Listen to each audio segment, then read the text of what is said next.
Hello and welcome back. My name is India. I happen to read a lot, and welcome to my June TBR video. Going into June is going to be a little bit different. It's going to be a teeny bit different because I have got in my head that I want to do something, and I have to do it now because it's all I'm going to think about till the day I die. And that is, I want to use one of those wheel generators to pick my next reads. It's not new. It's been around since the dawn of BookTok and BookTube and all that fun stuff, so it's not new. But I just followed two girls on TikTok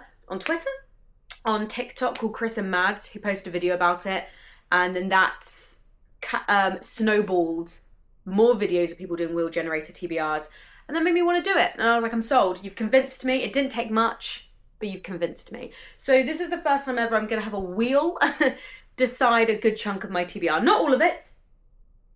Not all of it because I've said yes to way too many things. So I am going to go through with you my other TBR, and I do want to stick to my goal at the beginning of the year.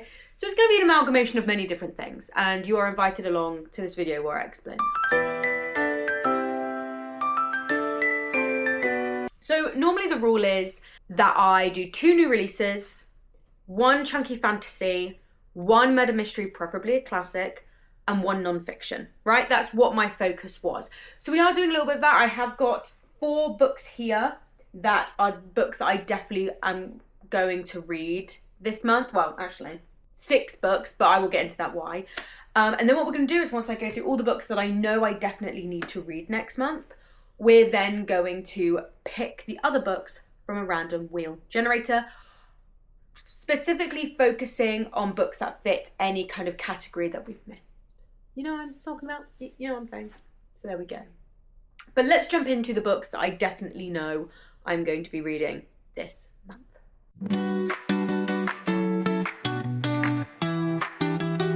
So starting off first, I've already secured my 2 new releases, so I don't need to worry about any new releases for the month. I am reading A Witch's Guide to Magical Innkeeping by Sangu Mandanna and The Art of a Lie by Laura Shepherd Robinson. These both come out in July because I like to read new releases the month before they come out, because it gives me enough time to make sure I get a review out there. If I want to post about it, make sure I get it all set up and can celebrate it on release, because I always end up forgetting about the books on the month they come out. So first up is A Witch's Guide to Magical Innkeeping by Sangu Mandanna. I read The Very Secret Society of Irregular Witches about 2 years ago. Blew my mind. It was so good. I'd not read many contemporary fantasy romances. I'm not the biggest romantasy girly, okay? I am not really a massive second world fantasy, but the focus is on the romance person. It's not really my thing.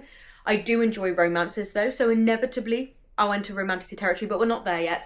But The Very Secret Society of Irregular Witches was such a great start. Contemporary romance with fantasy, loved it. I'm very excited for this one. So this follows Sarah Swan. She is a witch who has been exiled from her guild and has lost most of her powers because after her great aunt died, she immediately resurrected her. She was like, no babe, get back up. We're not doing this today. She now runs an inn with her now alive again great aunt, and is trying to find a way to get her powers back, and she thinks she's stumbled upon an old spell that could do so, but she doesn't know how to kind of understand the spell to perform it. Then comes along super fucking hot Luke Larson, who is a magical historian who may be the key that she needs to break that spell, or do that spell to bring back her powers that she's lost. So it should be good. What I liked from her last book, it was very funny. The side characters were amazing. I always say this in my romances. If you want it to be a 5 out of 5 star romance book, those side characters have to be believable. You can't just put all your energy into the main characters. The side characters have to be considered as well. Sounds weird to many people out there probably watching this thinking, doesn't that make sense? You'd think. Anyway, I'm expecting it to be funny. I'm expecting there to be amazing side characters. I already can just feel it in my bones that Great Aunt Jasmine, back from the dead, is going to be my favourite character. I can just feel it. But yes, very excited for this one. And The Art of a Lie is a historical crime book by Laura Shepherd Robinson. I also read one of her books. I read The Daughters of Night, probably maybe like 4 or 5 years ago. I read it on NetGalley. Blew my mind. Blew my mind. It was so, so good. I'm still chasing the historical crime hype and high that I felt when I read Daughters of Night. It was so good. I also own the Square of Sevens. Have not yet got to it. I'm hoping to do so soon. But The Art of a Lie is the focus for this month. This follows Hannah Cole, who recently lost her husband and is struggling to keep their sweet shop alive. She's also learning a lot about him and past money decisions, and that it seems to be that he's been doing a lot of dodgy, fraudulent deals. She's not sure whether she should trust this man that's telling her all of this and that is threatening her sweet shop.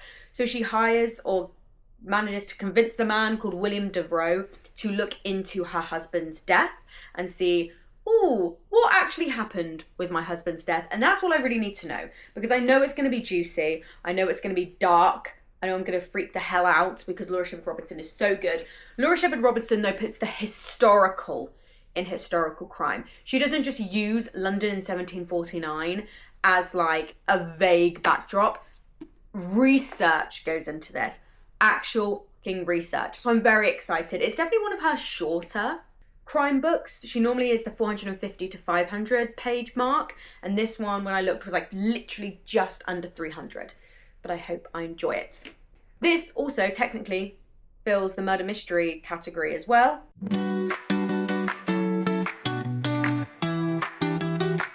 For those of you who are unaware, I'm currently doing a challenge that I've set myself where I read all the books longlisted in the fantasy category of last year's Goodreads Choice Awards. So far, as of now, I've read 4, 2 of which were 5 stars, 1 was a DNF. And if you want to find out the other one, just watch my vlogs. But I have a whole playlist on my channel dedicated to like the rules about it and the vlogs, and I like to think I'm funny and they're entertaining, so please check them out.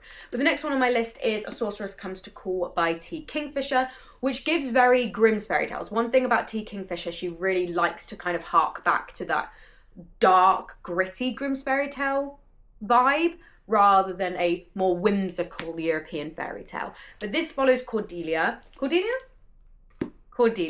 has a very weird relationship with her mum. She lives in a house full of secrets that have no doors. And one day in the middle of the night, her mum ups them and makes them leave their house and leave the village they were living in due to a mysterious and shocking death. And they end up in the countryside manor of 2 siblings who are really trying to figure the fuck out what is going on between this very obviously toxic mother and daughter relationship. On initial thoughts, it's giving Mother Gothel and Rapunzel from Tangled, their kind of dynamic. I don't know how true that is going into the book, but that's the vibe that I got. And it seems that these siblings kind of take it upon themselves to save Cordelia from the clutches of her mum, who is very obviously an evil witch. Could be wrong. She could be flipping this on our head for all we know, but that's the vibe that I'm getting. So this is one of the ones on the Goodreads Choice Awards. The other one, which I plan on reading as well this month, because I tried to read 2 of them a month, The Night Ends with Fire by xoxo, which is a Mulan retelling slash reimagining or retelling, inspired by, let's focus on those words, inspired by the legend of Mulan. I have not read any inspired by, retelling, reimagining of Mulan. I tried to read She Who Comes with the Sun. Was that what it was by? I think so. And I didn't like it personally. For me, it wasn't for me. But I've not actually read all the way through a Mulan-inspired story, so I'm very excited to read this. I think there's a little bit of a love triangle. I actually probably am the only person on this earth that doesn't mind love triangles. I think they're kind of fun. But that is another one that I plan on reading next month for the Goodreads challenge. 2 other books I plan on reading are 1, The City of Brass, which I'm currently reading. I am 30% of the way through. I am started off really enjoying it, not really connecting with it, and have not read it in like 5 days, but it is for my book group, which falls in the first couple of days of June, so I need to read that in time. I'm filming this at the end of May. I also need to read, for another book group, Our Wives Under the Sea by Julia Armfield, which is quite short, so I'm hoping I'll kind of fly through that. Oh, and that's kind of like a wife goes and does research in the sea and I think comes back as a sea monster, I think. And the other one will be insert fantasy book chosen by my book group after we discuss The City of Brass. But I don't know what that one is, but that is obviously will be a part of the TBR. Sweat and Soap Volume 4. This is by Kintetsu Yamada, which is a really hilarious, kind of spicy workplace romance with great characters, super funny, and great communication. Don't worry, you're not going to be feeling icky by this workplace romance, I'll tell you right now. But that's just a fun little one.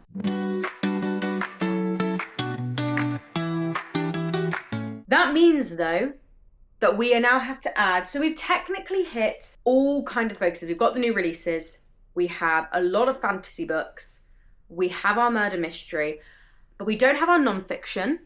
So I'm hoping one of these will pop up a non-fiction. And I just think we could add 2 more books. I just feel like 2 more books needs to be added to this TBR, and we're going to use the wheel. I have also decided once I have finished my TBR, if I am so lucky as to finish my TBR, any other book that I decide to read will be decided by the most important wheel of time.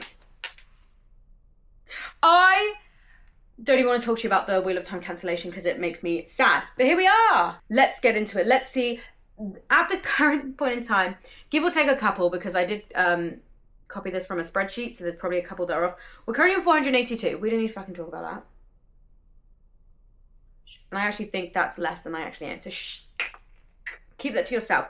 We are looking for 2 books to be added. Preferably one of them is non-fiction. I don't own that many non-fiction though. But we are looking for 2 books to be added to this list. Oh my god, this is so awkward. Oh my god. God, it's spinning for ages. What are we looking at? I have to read them as well. So if I don't like the sound of it, I've just got to read it. I don't know if you can see this. First up on the docket, House of Roots and Ruin. For those of you who don't know, House of Roots and Ruin is the sequel to A House of Salt and Sorrow. House of Salt and Sorrow? Pretty sure House of Sea and Sorrow? Yes, House of Salt and Sorrows by Erin A. Craig. House of Salt and Sorrows is a gothic horror retelling of the 12 Dancing Princesses, which I read a couple of years ago and fucking loved. Time to read the sequel. And I'm surprised they made a sequel out of this. I don't think it's like a fully connected sequel. I think it's kind of loose sequel, hopefully. But that sounds really exciting. So House of Roots and Ruin, that sounds incredible. Very happy to hear that. And the last one on the list, The Magician's Guild.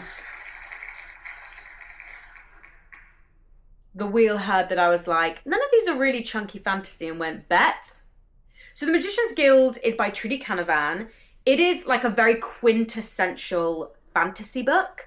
I bought like a mass market paperback, really tiny mass market paperback from a charity shop many moons ago, and I have not picked it up, so I'm surprised I haven't. So there we go. Those are my choices for a June TBR. Very interesting indeed. And as I said, if I get to a point where it's like, oh, I've read all of these, DNF'd or rated otherwise, we will be using the wheel generator to make a choice.